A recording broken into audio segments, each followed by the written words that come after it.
telepathy. Since the 1970s, parapsychologists at leading universities and research institutes around the world have risked the derision of skeptical colleagues by putting the various claims for telepathy to the test in dozens of rigorous scientific studies. The results and their implications are dividing even the researchers who uncovered them. Some researchers say the results constitute compelling evidence that telepathy is genuine. Other parapsychologists believe the field is on the brink of collapse, having tried to produce definitive scientific proof and failed. Skeptics and advocates alike do concur on one issue, however, that the most impressive evidence so far has come from the so-called Ganzfeld experiments, a German term that means whole field. Reports of telepathic experiences had by people during meditation led parapsychologists to suspect that telepathy might involve signals passing between people that were so faint that they were usually swamped by normal brain activity. In this case, such signals might be more easily detected by those experiencing meditation-like tranquility in a relaxing, whole field of light, sound, and warmth. The Ganzfeld experiment tries to recreate these conditions with participants sitting in soft reclining chairs in a sealed room, listening to relaxing sounds while their eyes are covered with special filters letting in only soft pink light. In early Ganzfeld experiments, the telepathy test involved identification of a picture chosen from a random selection of 4 taken from a large image bank. The idea was that a person acting as a sender would attempt to beam the image over to the receiver relaxing in the sealed room. Once the session was over, this person was asked to identify which of the 4 images had been used.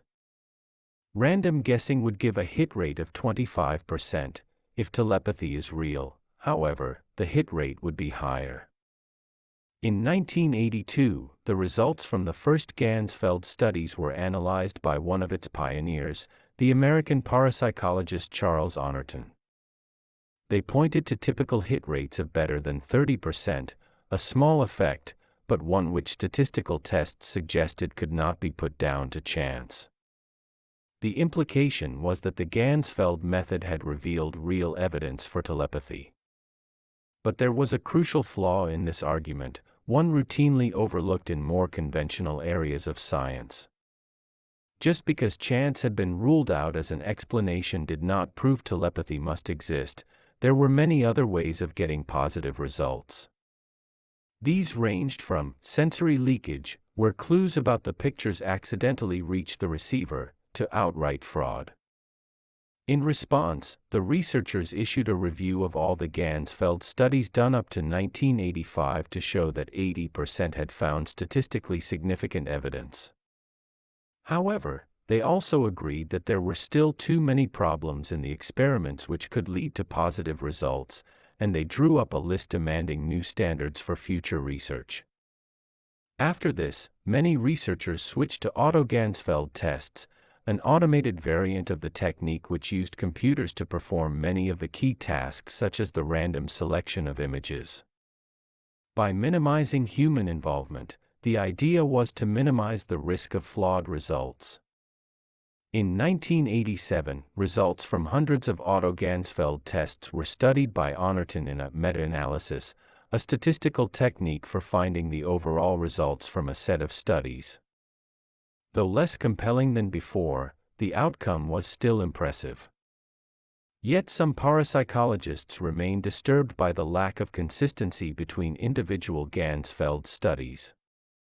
Defenders of telepathy point out that demanding impressive evidence from every study ignores one basic statistical fact: it takes large samples to detect small effects. If, as current results suggest, telepathy produces hit rates only marginally above the 25% expected by chance, it's unlikely to be detected by a typical Ganzfeld study involving around 40 people. The group is just not big enough. Only when many studies are combined in a meta-analysis will the faint signal of telepathy really become apparent. And that is what researchers do seem to be finding.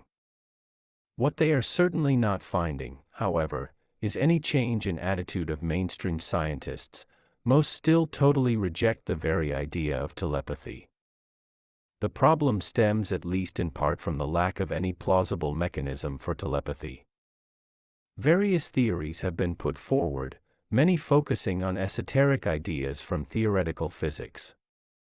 They include quantum entanglement, in which events affecting one group of atoms instantly affect another group, no matter how far apart they may be.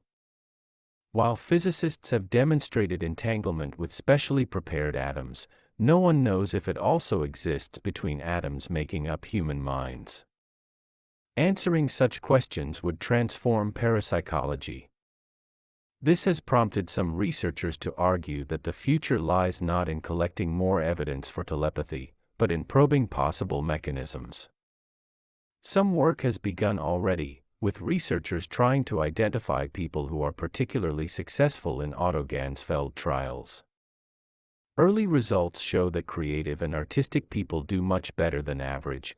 In one study at the University of Edinburgh, musicians achieved a hit rate of 56%. Perhaps more tests like these will eventually give the researchers the evidence they are seeking and strengthen the case for the existence of telepathy.